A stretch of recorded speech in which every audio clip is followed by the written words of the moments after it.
Nicole and Richard are Elmore's most broke couple, but the more you look into their lives, the less it adds up.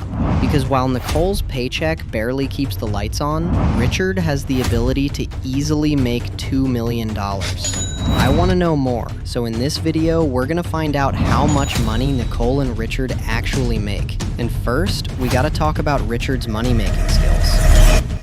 I gotta say, Dad, I never thought you were gonna get a job. Neither did I. I found a number for Fervidus Pizza Delivery, but I didn't realize it was a job application. The simple truth is, Richard doesn't have any money-making skills. In fact, he is incapable of keeping a job. Like, if my guy Richie gets a job, the world literally falls apart. You see, in the job, Richard accidentally finds work as a pizza delivery guy. And while Nicole's still trying to process the idea of her husband actually being employed, Richard's already out there delivering pizzas. And by delivering, I mean eating the middle slices for himself and pretending it's fine. Just like he pretends it's fine to not subscribe to my channel. Please, if you're enjoying my content, kindly like and subscribe. It's totally free, takes just a second, and helps the channel more than you know. I can tell you've subscribed already. You're the best. Thank you. Now, let's get back to the video. Look at him. He's not going to keep this job for long unless we give him a hand. Meanwhile, the boys try to help out, but every stop becomes pure chaos. They ruin a pizza baby for a couple of literal pizza people, feed Mr. Small a dirt and gum pizza, and somehow leave the bananas trapped in a time loop. But what's most insane is that every time Richard twists the throttle on his scooter, reality itself starts breaking apart. The sky glitches, water flows upward, Elmore freezes over, and even Nicole starts melting into a puddle. It's so bad that Larry, his boss, admits tearing the fabric of the universe still isn't grounds for firing someone, until he finds out Richard's been eating the pizzas he's supposed to deliver. Watterson, in accordance with Article 34 of the Fervidus Pizza Handbook, I fire thee. No! And instantly, Elmore goes back to normal. The episode ends with Richard jobless again, but also proving a terrifying truth. Richard and jobs don't mix. And this truth was proven again in the painting. Yes, of course, honey. What did I just agree to? You gotta get a job. No! After Principal Brown gets concerned about how dysfunctional the Wattersons are, he decides the best way to fix their family dynamic is for Nicole to relax and Richard to get a job. From there, everything goes downhill. I'll do it for you, my little girl.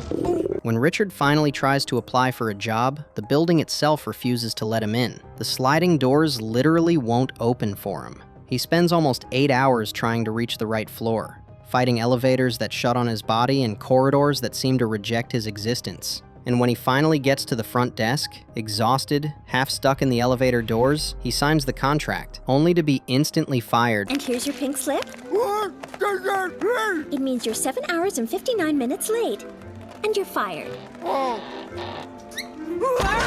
It's poetic in the dumbest way possible. Even when he technically succeeds, the universe still finds a way to fire him before he even starts. So if Richard can't hold a job without triggering the apocalypse, how can he make $2 million? In the heist, Richard proved that all it takes to make such an amount of money is ignorance. So the episode kicks off with Richard walking around stuck in a helmet, half blind, half deaf. Still, he decides to take the boys out for lunch, and that's when things start spiraling. Richard tries to park outside Joyful Burger, but instead of stopping at the restaurant sign, he pulls up to a bank. And because his vision is blocked, he thinks the teller window is a drive-through. I'll take everything you got. How do you want that, sir?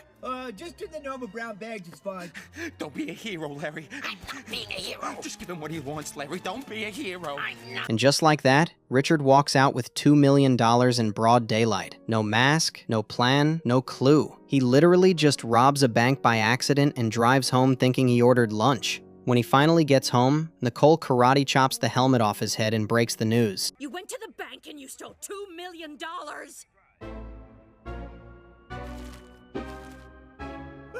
Oh my gosh!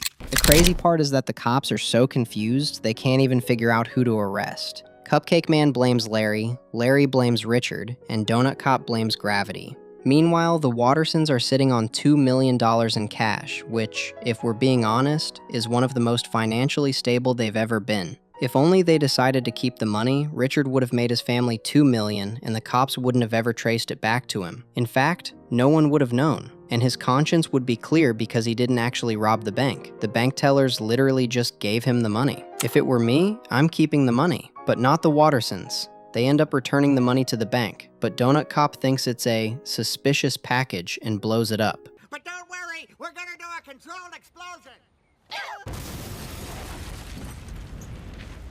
See what I mean? If they kept it, they wouldn't be so broke anymore. Well, we tried. So you see, Richard somehow managed to make and lose $2 million without even knowing it, proving that he doesn't need a job to make money. In fact, all he needs to do is be himself. And who knows? Maybe the Wattersons are just one Richard mistake away from becoming millionaires. Again. As for Nicole, what she makes is barely enough to keep her family afloat. And in the treasure, we see exactly how much she makes. The episode starts with the kids being so surprised at the high-quality food Nicole bought, which, by the way, is a giveaway on how broke they are. In fact, the only reason Nicole got such expensive items is because she took someone else's groceries by mistake. How come we can't get this good stuff all the time? Look, we'd be able to afford the good stuff if it wasn't for... After Nicole dodges the question and Anais gets a creepy phone call telling them not to look into why, you bet the kids do exactly that. So the kids set out to investigate why they are so poor. In their attic, they find a handful of bank statements and a key underneath the floorboard. This is where we see how much Nicole makes every month. The statements then reveal that she makes $950 every month from her job at the Rainbow Factory. Let's just hope over the years Nicole's salary increased from that amount, because that amount of money is not enough to take care of this family. Especially when you realize that something in their house gets destroyed in almost every episode. Look, back here we used to have loads of money. And then it all went. You see, these bank statements also show that before the Wattersons were unable to afford the good stuff, they were kinda comfortable. They even had up to $24,000 in savings. That is until a purchase was made to a company called Stellar Corp for $24,000. And ever since then, they have been poor.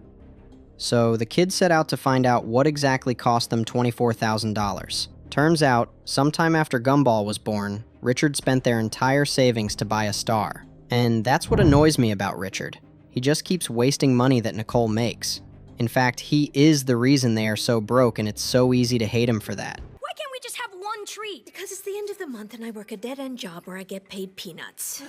That's not a figure of speech, by the way. So far, we've seen that Nicole makes $950 monthly, even though in The Parents, she reveals that she literally gets paid in peanuts. If we're being real, peanuts in Elmore might actually be a form of currency. But let's do the math. Based on the bank statements we saw in the treasure, it lines up. $950 a month comes out to just $11,400 a year, before tax. Now, Richard technically doesn't have a job, but he's not completely broke. In the heist, we see that he can easily make $2 million.